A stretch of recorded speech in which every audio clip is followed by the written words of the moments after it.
This podcast is brought to you by Most Valuable Podcasts, leading the league in podcasting entertainment.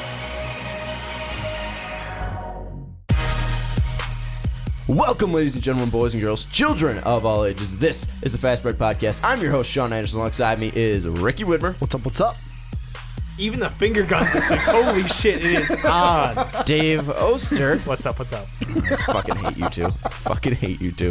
This is the first time we've done video podcasts when this fucking asinine stuff has happened, and now Yep. All right, It's a anyways, thing. It's a thing. not I a told thing. you All right, weeks we're ago getting it's over going to it. be a thing. Anyways, something that is a thing is Russell Westbrook is back with the Oklahoma City Thunder. Signed a Did 3-year. he ever leave, though? He didn't really leave. Officially back. You said he was. You said had he was him. gone. No, You had I- him written off. He was gone. He's out that door. I'll Russ is own to gone. that. I thought that he was going to be gone.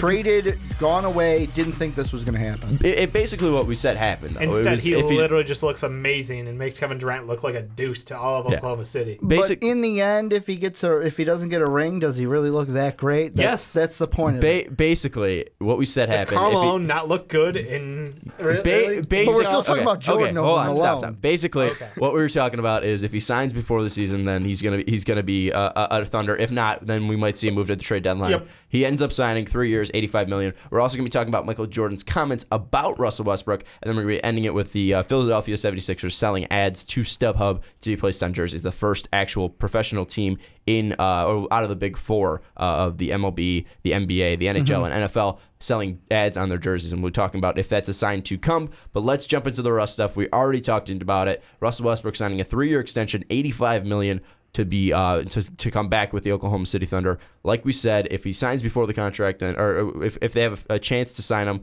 I think they should they should sign him right away. If not, they should trade him before the trade deadline. Were you shocked that he signed before the season started? I'm I only absolutely shocked am. because of the I am. because of the money. That's the big thing to me. And it's not like I'm not going into it and saying, oh, well, Russ is a greedy person. It's just the fact of it. The fact that, like, oh, we're seeing LeBron James saying, oh, I'm going to take a 1-year deal so I can cash in on that big money coming. Yeah, and he'll you sign continue this that. deal, and it's like, wait, you'd get more money if you waited, right? That was my big thing. Why I was like, whoa. This So you happened. saying he is greedy? He's No, not greedy. he's Oh, not okay. greedy I thought because you he said he took the was. contract. I thought he'd go and try to take more money, even if he was going to stay You with can always OKC. just renegotiate every year. Yeah, You know, he you could just do that. I mean- Harden, though, similar contract. I mean, he put himself out there for a couple of years. Yeah, they So- re-signed him as well. I mean, I'm in the same boat as Dave. I was shocked that he signed, and it was just kind of out of nowhere. It was Yeah. like, I didn't know there were. I knew there were efforts, but I thought that was just kind of like, hey, we're just gonna throw it out there, and if he takes it, great. and there were some small talks. Like it came out like 5 hours before Mark Stein was like, yeah, now they're starting to talk seriously. And then boom, it happened. Yeah. I was completely shocked. I mean, you talk about the contract again. I mean, it's probably because KD's gone. They probably want to attract someone with a large contract, be able to have that, and Russ just probably wants to be like, all right, KD, if you're leaving, this is my team now. I want to win a championship. We're going to be bringing in players. I mean, it's kind of a Tom Brady contract. Well, it makes him look like the good guy. It makes him look like the good guy. Just the fact of, hey, you know what? This guy left. I'm staying for you. I'm staying for you guys. Yeah. I mean, I think back to Cleveland when LeBron left because that was the last time we were angry at somebody leaving a team. The only difference was Cleveland didn't have a guy like Westbrook, and that's why when they drafted Kyrie, everyone in Cleveland just kind of went, you're our guy. Yeah, Because yeah. you were the only thing we could grasp onto. Russell Westbrook is now Oklahoma City's guy. And he's always been there. It's always been KD, then Westbrook. I don't know. In Westbrook's mind, it's always been No. I'm KD saying- and Westbrook. It's gonna be like I can be there, just he's Yeah. got to go, and he's finally gone. Now it is Westbrook's team. The thing though is, I was kind of just shocked that it happened so soon. I was thinking it would be like right before the season or not in the middle of August. I thought it was gonna take longer. I'm happy it did happen now, though, because now we don't have to worry about that throughout the whole season. Like, it's easier for this Oklahoma City team to just focus in on winning, and they don't have to worry about, is Russ going to be traded? Is Russ going to go at the end of the season?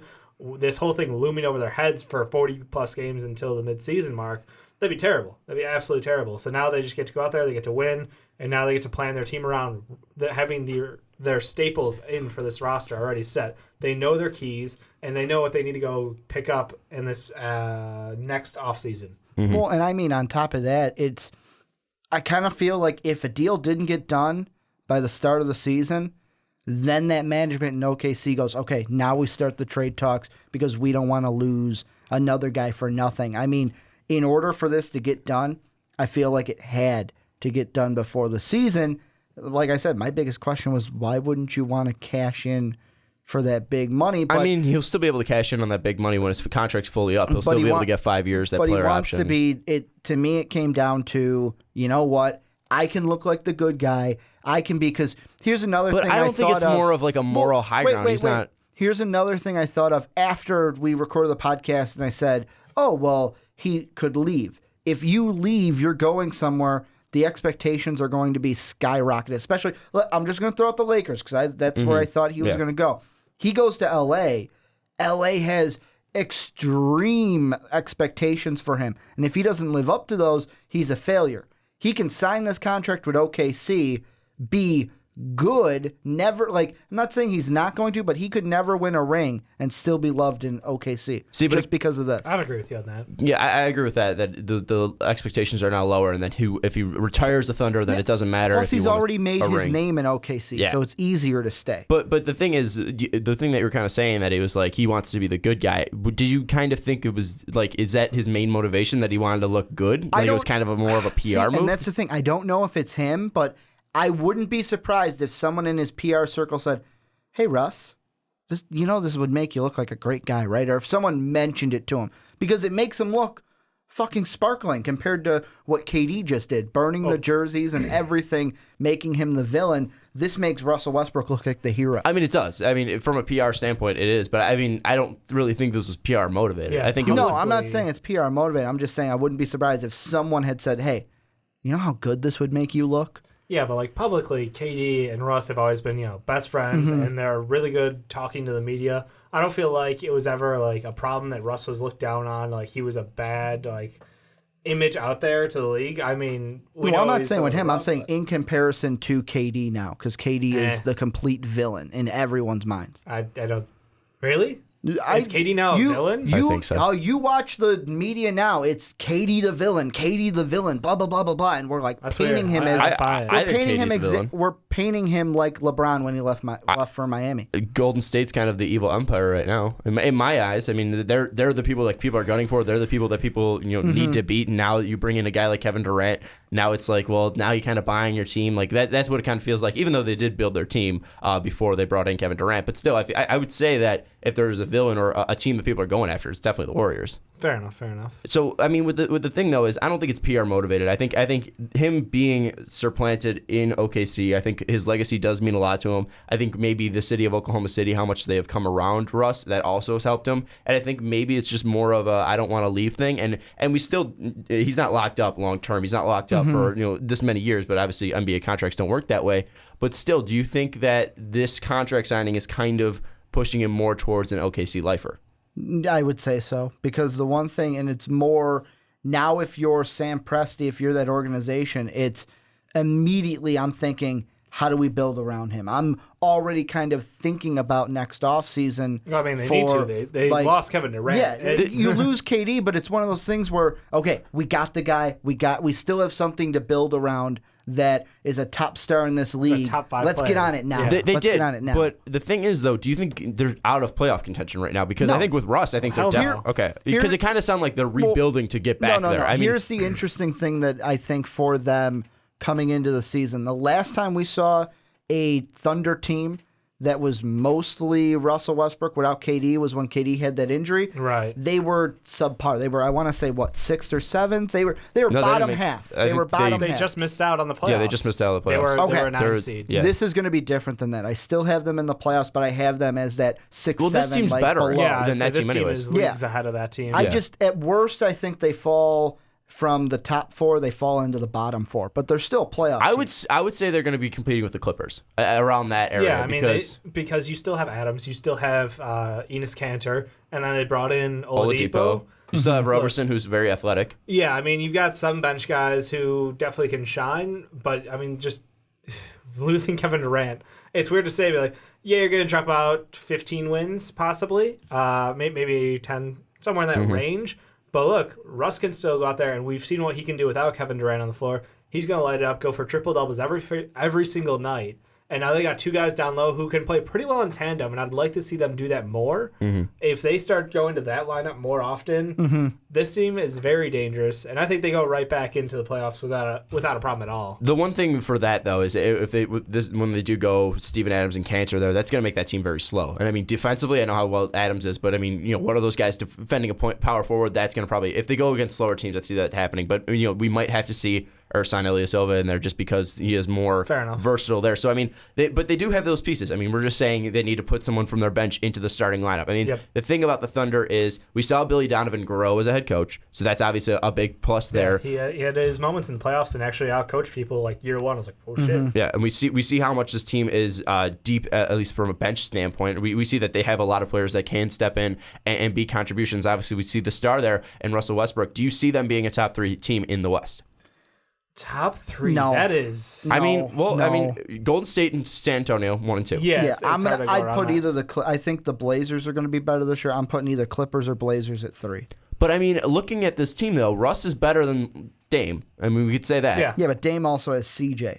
Dame has CJ, but Victor Oladipo might be able to be a contender for most improved player. That's a huge question mark, too, for the Thunder. What are they going to get from Oladipo? Is Oladipo going to be that player where it's like, oh, cool, we got a steal from the Magic? Or is it going to be, yeah, he's good, but, man, he's not that good, that kind of a thing? Very athletic player, kind of like in the same vein as CJ McCollum. He can be a scorer there. I think he's, they're both good scorers. Not a fantastic shooter, but good scorer. Yeah, good scorers, not the best passers in the league. They're not going to be, they can control an offense, but they really shouldn't be the point. Oladipo brings that defensive toughness, and having Oladipo and Westbrook, I mean, you couldn't ask for better defensive guards. Yeah, like, really, they're both way up there as far as rankings go, and I think that this team is probably going to be 4 or 5. I'm leaning the same way as Ricky. I think that the Clippers have a very good chance if they keep everybody healthy this year and don't have injury issues. Like, that team's going to run with it, and then absolutely. I think Westbrook, I feel like he's going to just go on an MVP style tear and just rip it off. That was my next question. I think they're going to be, like I said, competing with the Clippers. I think they're going to be either 3 or 4. I don't think Portland's going to be there right away. I think they lost some pieces. I think not fall off, but I think they're going to stay around that 5 to 6 area. The thing though I do want to ask you about Russ, can he do an Oscar Robertson? Can he do the triple-double for a season? Average a triple-double for a season. Because I want to say yes, but we saw how dominant he was without KD. How much he did, how many triple-doubles he did put out without KD that season. Do you think he could recreate that magic and put up near triple-double averages? I mean, just to give you some perspective, last year he did put up over 10 assists and 7.8 rebounds while averaging 23 points. It's going to take a lot for him to do that. I think KD averaged around like 5 rebounds a game, too. I think rebounds is going to be the thing that he doesn't get because of the bigs and Cantor. Yeah, I think he'll miss out on that. Assists, it might actually be harder for him to get some assists, but it could be easy. I mean, it's harder because you don't have the dump to KD at the end of the shot clock. KD takes shots, but you could dish it down low and get easier points. So I think the assists will stay about the same, like 9 to 10 range. But yeah, I'm with you, Rick. It's rebounds. It's rebounds. He's going to sit at 7. I think he might. I think he'll do it. I think he'll have. I'll go bold here. I think he'll go 27, 10, and like 10.1. Well, I think it'll be close. I think it'll be very close. KG did say anything is possible, so I mean it could happen. I think a lot of people said that. I think a lot of people. I think he'll have about 25 triple doubles. And it's also not. I'll give you that. I mean, yeah, I think that's the record right there because I think the record's Magic with like 19 or something. Yeah, like that. I'm calling record. Yeah, but the thing though with that is, I mean, you say anything's possible. It already happened. Oscar Robertson already did it. I know it was a long time ago in the 60s, but still, I think Russ will be able to do it. I think Russ will be obviously the main focal point of this team. He will be the star of this team. It's going to be like kind of LeBron James pre-Miami era where he is going to be the main focus of this team, and maybe the knocks on this Thunder team, well, he doesn't have the players around him. But then again, if you look at this Thunder team, they are still very young. Oladipo is still a very young player. Cantor, very young player. Adams, very young player. Robertson's still very young. Cameron Payne's very young. Sabonis is young. There's not a lot. I didn't even look. We didn't talk about this song. I forgot about Sabonis. Sabonis. There's not a lot. There's not a lot Jesus. of. There's not a lot of veterans on this team, and I think that actually plays well for them for the future because when they do go out and try to get a star next season, or in the upcoming free agencies, they'll be like, well, look at this young team. We already have a star in place. We already have two great bigs in Cantor and Adams. Do you think they'll be able to attract those stars like Cleveland wasn't able to do? Do you think they'll be able to bring in stars unlike Cleveland was able to do with LeBron? It's hard to make OKC sexy, but Russell Westbrook is a top 5 player in the league already. And you're going to be able to bring in another star. And like you said, they've got upcoming top talent as far as the bigs down low. You got Oladipo, who's a great mid-range player. So I think they're going to have a chance to bring in one star and then a bunch of B-plus guys. Do you think they kind of go into the vein of the Dallas Mavericks in 2011 where you have the star and then you bring players that are fringe all-star level players or older, like kind of guys who are already past that all-star prime years? Do you think they kind of go in that route? Yeah, I have a feeling they're going to whiff on getting another superstar on that team. I just don't think it'll work very well. I mean, there's a lot of teams with money. That's the problem. It's going to be a very good market for the players, so I don't see Russ grabbing somebody and be like, totally buy into this. I know I just had the most selfish year in existence as far as basketball, but you should come play with me. I'll change my game for you. It's a hard sell for him to make. I think a player that out there, I mean, it kind of makes sense because they did go to UCLA together. I think K-Love makes sense because he's past those all-star days of of his past there. When K-Love becomes an all-star or a free agent, double machine. Yeah, when he becomes a free agent, if he doesn't stay with Cleveland, I think that might be a place that makes sense because, like we said, Cantor and Adams, that's a lot of slow right there. They're not too versatile on the defensive side there. You get K-Love, who played the power forward position before, can stretch out defensively. True. Obviously, we saw that in the last possession of the finals where he was guarding Steph. I mean, we could see his life depended on that. Yeah, we could see his defensive abilities there, and he'll be able to stretch the floor. I mean, I think they'll be able to get guys who are close to being an all-star. Can I throw a name out there? Yeah, hit it. This guy's got a player option, so if he declines it, I feel like no. Because there were talks about that as well. Here's the one thing: I look at the position, point guard. Locked up. You got Russell Westbrook. I'm thinking of fucking Sorry, KD. Thunder fans. Then shooting guard, I'll stick Oladipo there. Then you got your guys down low. I'll put Sabonis at the power forward and Adams and Cantor switch off center. But you could have Cantors and Adams, I think, play down low the air. It's that small forward position that I'm looking at. Gordon Hayward. He's a guy that if he doesn't take his player option in Utah, Utah's not a big market. So you can say, hey, Come to another big market in Oklahoma City. You can play in a similar market that you're going to win easier in. Because we're doing better than the Jazz. And then, sure, he comes over to OKC. Is it going to happen? No. Like you did last time? Well, maybe, but it makes sense. Because the one thing that we've been saying is, who is he going to draw in? That's going to be the guy. Low-key star at small forward, though. He's quiet, you don't hear much about him. He'll still be an upgrade, though. He's still a great player. Well, yeah, he's an upgrade from dirt that they have right now. I know. I mean, but literally, you can just play 4-on-5 out there. I'm talking about who they'd be able, because I don't think he's going to pull in a Greek Freak or anybody. Well, Giannis wouldn't even make sense because he's better off with the ball in his hand. I mean, you got Russ already there. I mean, that's two selfish players. I'm just looking right here on Hoops Hype of small forwards that are up next year. I mean, it makes sense with Hayward because you'll need shooting on that team. It's just a question of if he is going to go outside his comfort zone and leave the Utah area. I don't think he will. And Utah is an up and coming team. It's not like they're they've been in the complete shitter. They've got a lot of people coming through the pipeline. Yeah, I don't know. I mean, it's possible, yes, but it's going to take a lot to get him out of town. I think they're going to need to go in that San Antonio route, at least Oklahoma City is, because San Antonio wasn't the hugest market. They weren't the biggest name drawers, at least from a free agent side, and they really haven't. They built their team through the draft. I think that's what they're going to have to do as well, or minor trades. You draft players and then trade those guys once they hit their ceiling. So I think they're going to have to go in that route. I don't think they're going to be able to make a huge free agency splash, or they're going to be able to get guys like a David West who just want to try to chase a ring and be able to play and start. I think a guy like K-Love, if he does want to still be able to be a contributor down the road in his career, I think it's going to be more of that route that Sam Presti goes in, where you bring in players who aren't an all-star or who aren't top of their game. Kind of. I think Gordon Hayward does fit in there because he hasn't hit his full potential yet. But then again, we don't see his full potential because he is playing in Utah. And also two guys for next offseason that I think are going to pull in some money from the Thunder because they're going to want to keep him. Steven Adams, his contract's up at the end of the year. He's going to be he's restricted, but he's going to get some money from the Thunder. And then if Andre Robertson can play as good as he did in these last playoffs consistently, he could get a little bit of money. So those are two free agents that, you're taking some of that money away to keep them here with your team. But again, we go back to the Russ's contract. It wasn't big money. They still have a lot of money left. They didn't have to pay KD. They still have money to move, to sign Adams, to sign Robertson if they do want to keep those guys. I mean, Adams would make sense. They're going to keep Adams. Yeah. I mean, but Robertson too. I see this team whiffing on a superstar and then getting like a 3-and-D at small forward.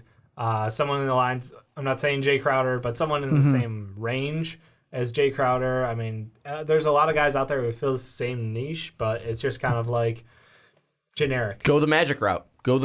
Just get a ton of quality players, and the Magic don't have a superstar. All right, but so you already got a superstar in Russ. Dude, they got shit to the Magic. Dude, they got 10 starters. They'll be fine. They got 10 starters. They'll be fine. Yeah, see, but now you got a superstar in Russ. You get 10 other guys who could start. Boom, playoff team.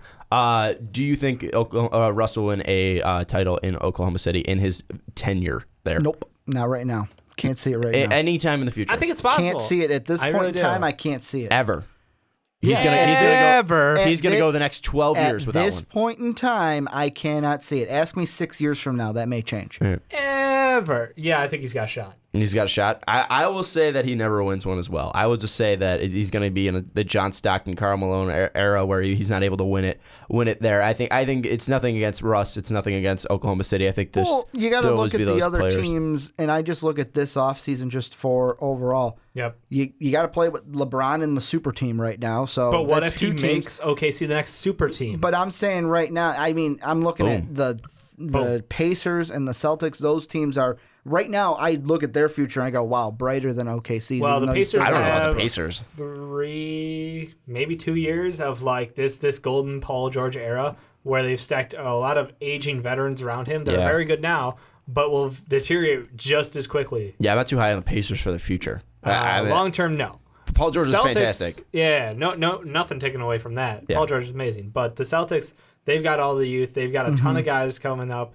And they've got more guys that they wish they could keep on the roster. A ton of draft picks. Plus, don't forget the T-Wolves. The T-Wolves, too. Yeah. Look at their... I'm more excited for their future, we're still waiting on them to turn the corner. 76ers, too. You guys trust in the plan, too. I trust the process, baby. In 12 years, maybe. Honestly, I think the time that the Thunder will have is when... we see Golden State kind of take a step back. So maybe in 2 to 3 years, maybe they're not at the top of their game anymore. That's when San Antonio will be down a bit because they will be losing all these players like Tony Parker and stuff like that. Kawhi will still be there. LaMarcus will be getting older though. I don't know if LaMarcus will stay long term. Yeah, well, they're that too. So I think Kawhi will still be there, but then again, it might just be Kawhi in San Antonio, so they might be able to jump up there. Then they'll just be going up against the Timberwolves. Timberwolves might still be young there, so they might be able to jump on that. And then if we look at the East, how many years left do you think Russ has? Because he's already been in the league 8 years. Yeah, but he's 27. Okay, so what are we thinking? And he hasn't had a super serious injury. We haven't seen Russ go down in a bad way. Only but I'm just saying, games. like, how many years do you think we're going to have to see Russ have potentially win a title? I think he has I think he has until the end of his career. I think it might be like more. How many he's looking years for until he star? retires? Like, how many years do you think he's going to play? 39. He's going to retire at 39 years old. 39. That's pretty late. That's pretty late for a basketball player. The man plays intense basketball. He does, but I mean, he goes all in. He does. I don't know. I'm gonna say about 35. See, all right.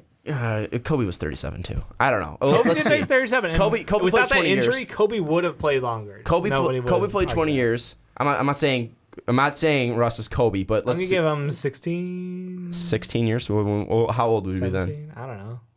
Age. I don't know. Numbers, math. Age. So he's been 8 years, so that would put him at 35. Yeah. I think he can go till 36, 37. At least. Yeah, probably. But as a star of a team, he's got 6 more years. I'll say that. He's got 6 more years as a star of a team. I would say he's got until 33 as the main focal point of a star. And that's barring injuries. Yeah. I would say if he gets injured, I mean, that's definitely going to be a thing. I'd say he's got 6 more years to be the focal point of the Thunder. I don't think he'll get done in that 6 years. I think he might end up with a ring if he goes ring chasing. But I think he'll hop eventually. Yeah. I don't think he's gonna stay OKC forever. But you know what? My whole plan is now tinfoil hat. OKC is the next super team in 3 years. All right, here we go. KD's gonna feel bad. He's gonna come back home. We'll throw this out here. I'm not giving you that much hope. I'm sorry, Thunder fans. We'll throw the dumb question out here, but we'll wrap up this. We'll wrap up this side of the conversation. Good signing by the Thunder. Yeah, it was great signing by Thunder. There we go. I mean, all right. you didn't let somebody walk for free. Who's going to be the idiot to say no? Exactly. No, that's why I said it was a dumb question, but you got to throw it out there. Just end it there.